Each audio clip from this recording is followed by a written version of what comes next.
Welcome to Korea, and you're watching The New Koreans.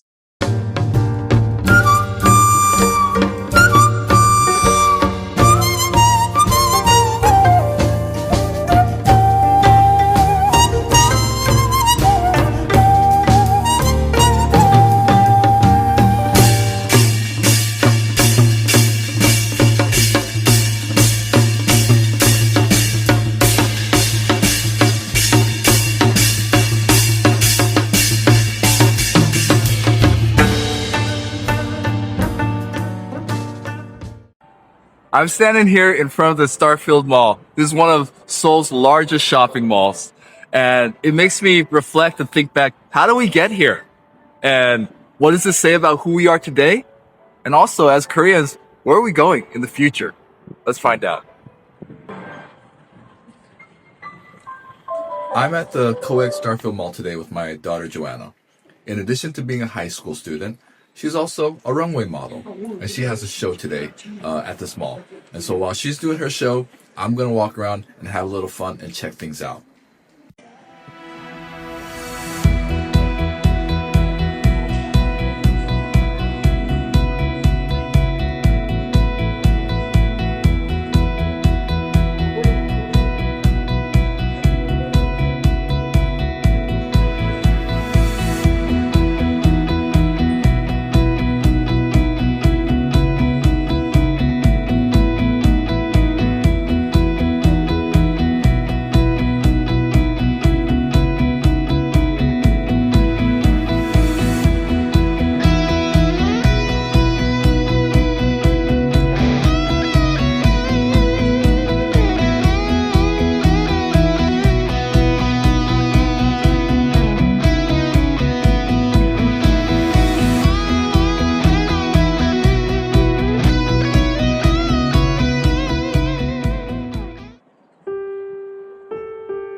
So how did Korea go from post-war poverty to one of the greatest economic powerhouses in the world today? Well, I think part of it is because there was a lot of aggressive government policies to grow the Korean economy in the 1960s and 1990s. It's actually called the Miracle of the Han River, where President Park Chung-hee, who became a dictator president actually in the 1960s, he initiated these government policies to not only grow the country, to build, to develop, and he did it through something called chaebol companies. These are family-owned small businesses, but he pushed them. And so to do all sorts of different businesses. And so because of that, they really got a lot of government support, and they really grew.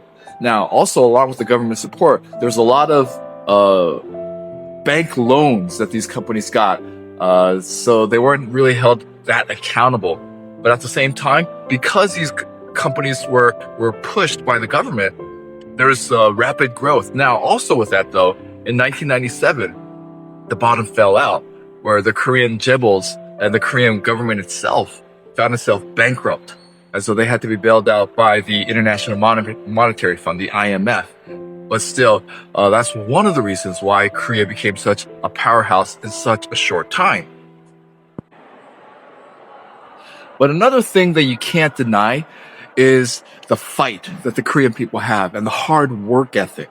Koreans are probably one of the most hardest working people that you will ever meet. Now, part of it is that they don't know when to stop. You know, they will get up early in the morning, wait till work really hard till late at night, even early the next morning as well. It's almost as if they never sleep. But definitely, it's the work ethic of the Korean people that really pushed this country forward.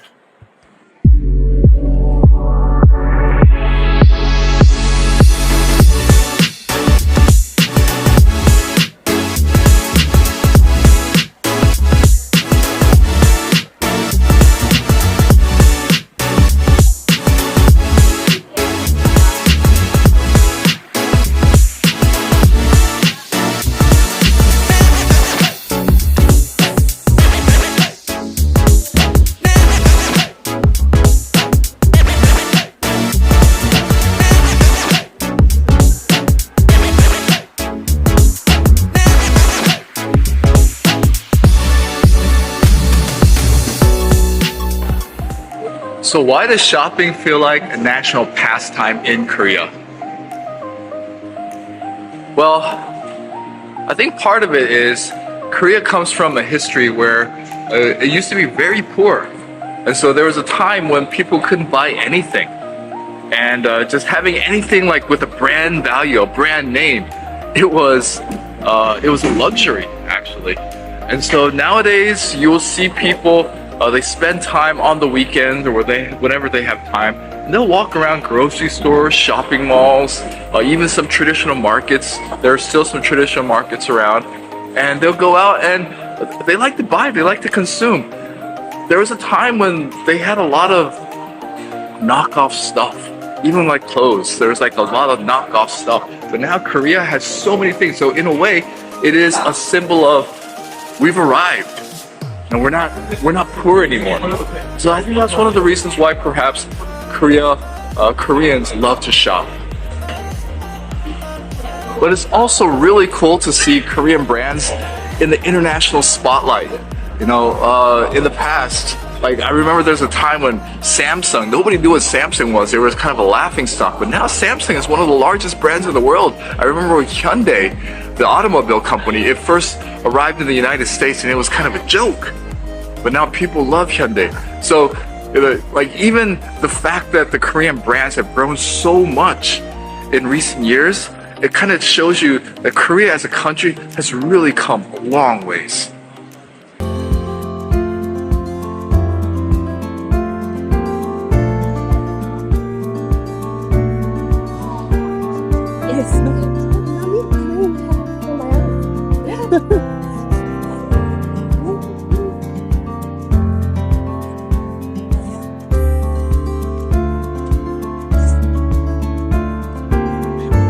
Frankly, there are probably more people taking photos here than there are people reading books.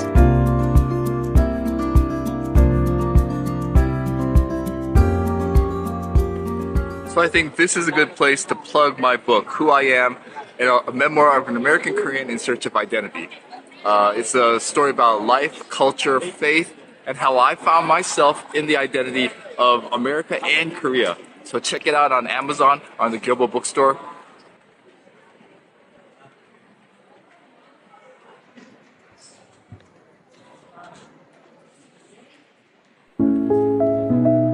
Well, I think the younger generation does value hard work. I mean, who doesn't value, hard work? It's just that they also value smart work. You know, back in the day, just because you worked like 12 hours a day, it was kind of credited to you as hard work. But the reality is, it's just putting in a lot of hours. It's not smart work. It's all about, quality of life. You don't work just to work, right? You work so that you can have a life and do other things that you can enjoy in life. And so it's not that the young people don't appreciate what the older generation has done, but they also want to enjoy some of the things of life again. Whereas, a lot of times, even with my generation or even my parents' generation, we worked so hard that we never got a chance to enjoy any parts of our lives. And so that is changing. And it's a good thing for that to change. And I would also say that there is a growing need, and rightfully so, to kind of get away from some of the old norms of Korean industry.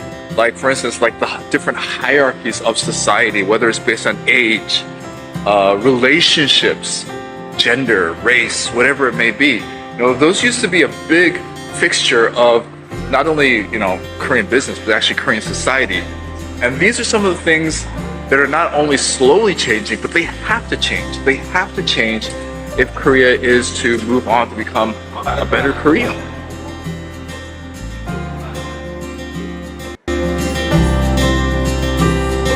This is a shop dedicated to dog stuff. Koreans love their dogs.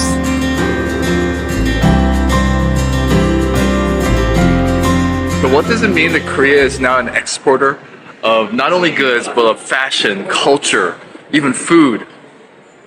Well, first of all, I think it's awesome.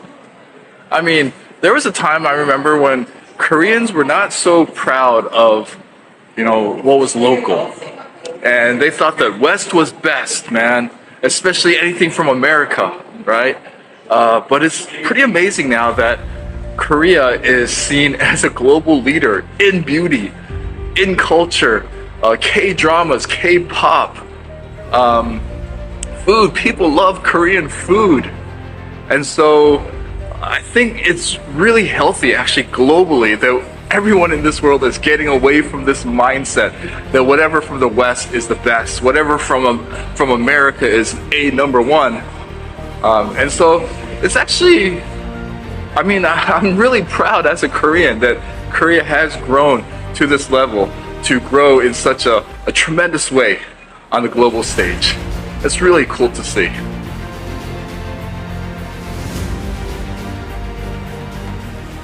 Now, one of the things I found interesting walking along is these paths are actually shaped like little tracks, like race tracks. And they're like yardage markers or meter markers along the way. Kind of makes you want to run or race a little bit. Ready? Okay, no, I'm not going to do it.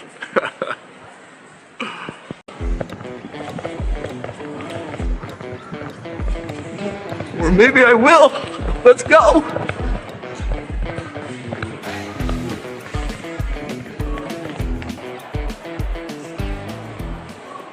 Are Koreans still a people of gratitude, generosity, and humility, or have we now become slaves of comparison? That's a good question, because I feel like right now Korea has kind of gotten into a little bit of a trap of wanting to be compared to the rest of the world. We want to be ranked on higher levels than other countries. And so one of the things that we need to always remember, though, is where we came from. We need to remember our roots, that we came from a very poor, war-torn country out of poverty. And it was because of a lot of grit and a lot of hard work from a lot of people that this country is where it is today. And I don't think that should be taken for granted. So the true sign of prosperity and success is not how much you own, how much you can flaunt, but really how much you can share with others, even Korea on a global stage. But also I feel that if Korea truly wants to become a global power, it can't be a country that's inward focused. Obviously you want to take care of your own people, but at the same time, there needs to be true power, true prosperity and success is always expressed outwardly towards those who are not as privileged, not as developed. So to become a true power that it is, you got to remember where you came from, but also help others to also grow on a global stage as well.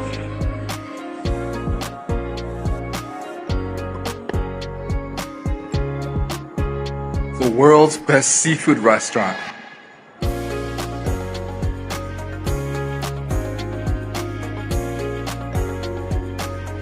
$110. Let's go. Wait, man. Can't do that one. Too rich for me. Looks fancy though.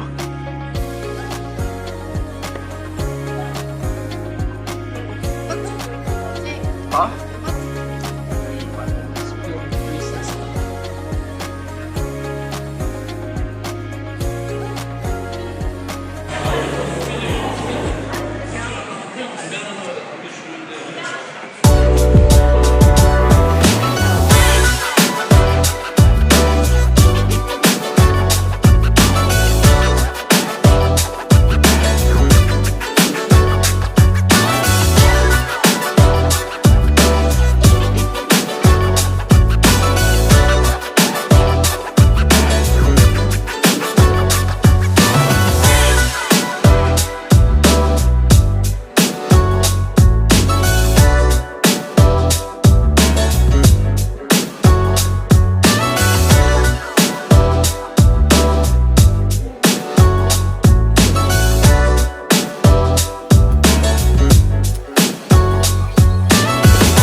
So Korea has definitely come a long way since the traditional market. So if you like this video, then don't forget to press that like button and also subscribe to the channel. And I see you guys in the next video.